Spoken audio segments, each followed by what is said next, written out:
يعني مثلا من جهة الكلام والصمت، يتكلم حين يحسن الكلام ويصمت حين يحسن الصمت.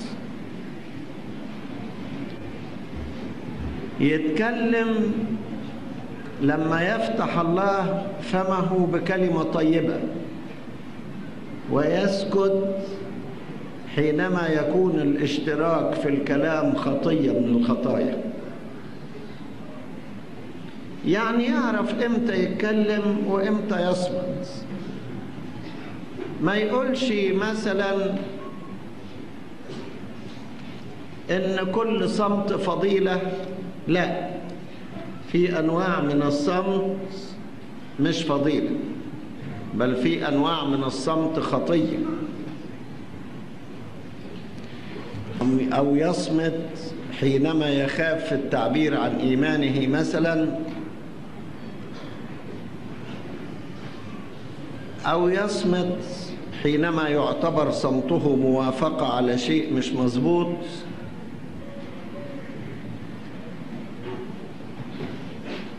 ولكن في أوقات أخرى يبقى الصمت فضيلة. شوفوا في أمثال 26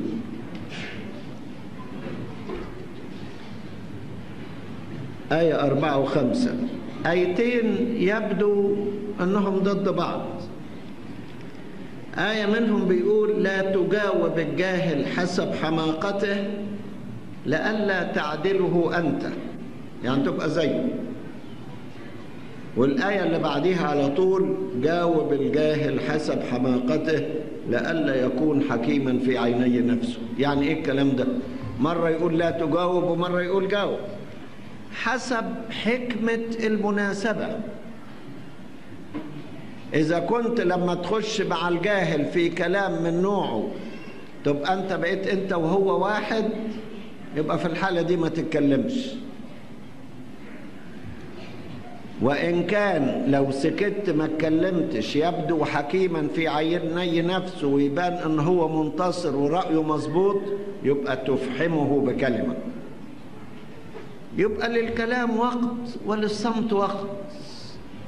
مش كل وقت الواحد يتكلم فيه، ومش كل وقت الواحد يسكت فيه.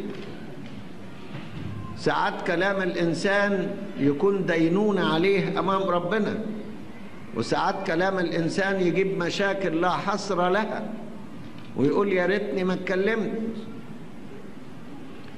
وساعات صمته يجيب مشاكل ويقول يا ريتني اتكلمت. لكن نقول لكل شيء زمان ولكل أمر تحت السماوات وقت. الإنسان العاقل يكون زي ما بيقول الكتاب: الحكيم في عيناه في رأسه، أما الجاهل فيسلك في الظلام.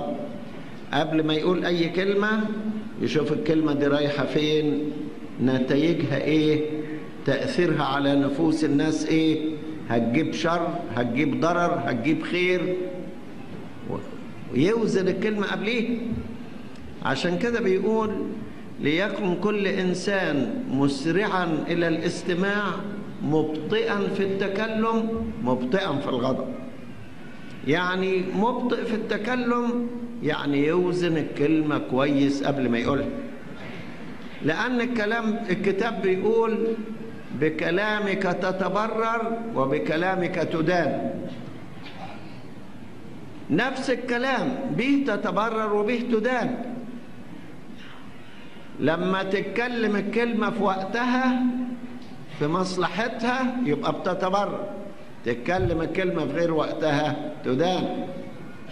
عشان كده الحكيم بيقول: تفاحة من ذهب في مصوغ من فضة، كلمة مقولة في وقتها. كلمة مقولة في وقتها يعني في الوقت الحسن. خد مثلا من الكلام العتاب. للعتاب أيضا وقت.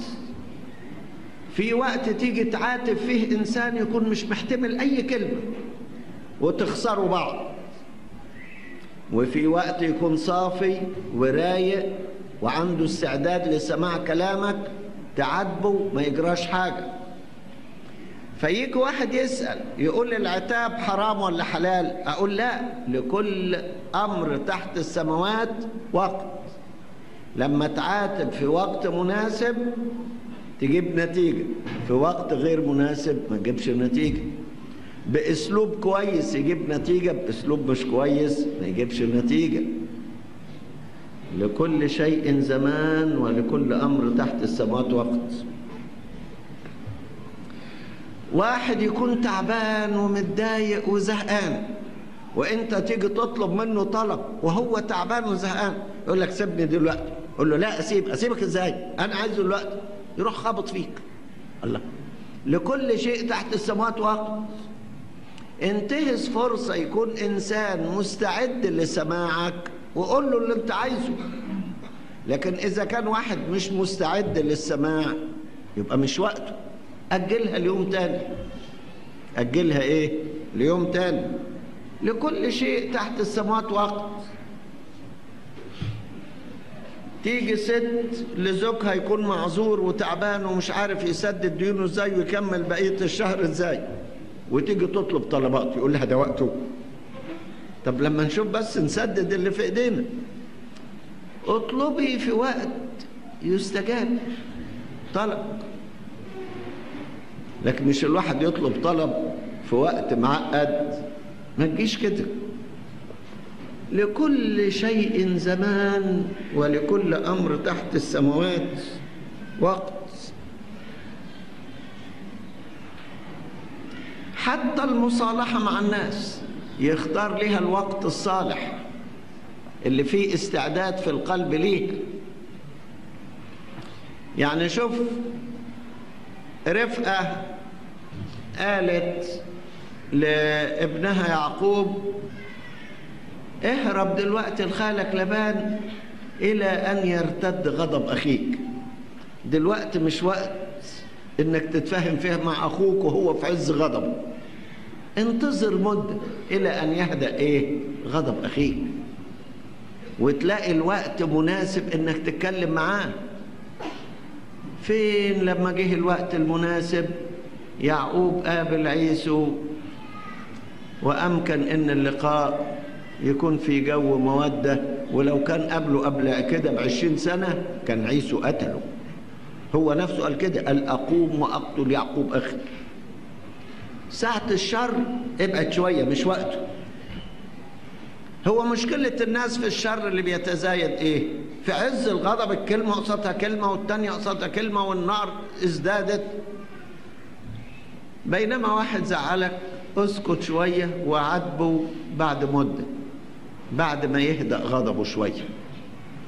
لأن لكل شيء تحت السماوات وقت. لسه ما جاش الوقت. ما تحاسبش على كل كلمة في ساعتها. الحساب ده ليه وقت، مش دلوقتي.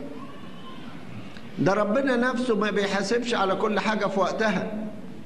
ده هيحاسب بعدين لما يأتي ليدين كل واحد حسب ما يكون عمله. لكن دلوقتي ياما ربنا سايب حاجات كتير. لكل شيء تحت السماوات وقت. لو الإنسان مشي على القاعدة دي ما يغلطش كتير، بينتهز لكل حاجة وقتها.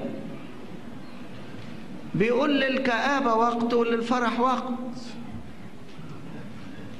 هو غلطة الناس إن واحد يكون له طبع ثابت ما بيتغيرش، إما باستمرار مكشر لا باستمرار سايب على بعضه. لكن لكل شيء تحت السماوات وقت. للجد وقت وللمزاح وقت